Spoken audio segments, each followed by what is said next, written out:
Hey everyone, in this video, I'm gonna show you how to delete all your chat history in ChatGPT really quickly.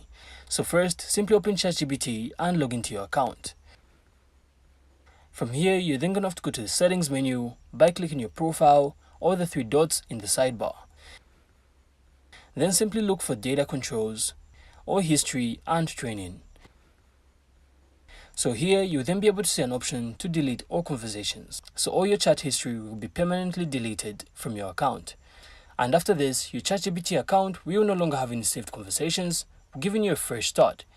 And that's it. So that's how to delete all your chat history in ChatGPT. So I really hope you found this insightful, and if you did, then make sure to leave a like and of course subscribe. Then we'll see you on the next one.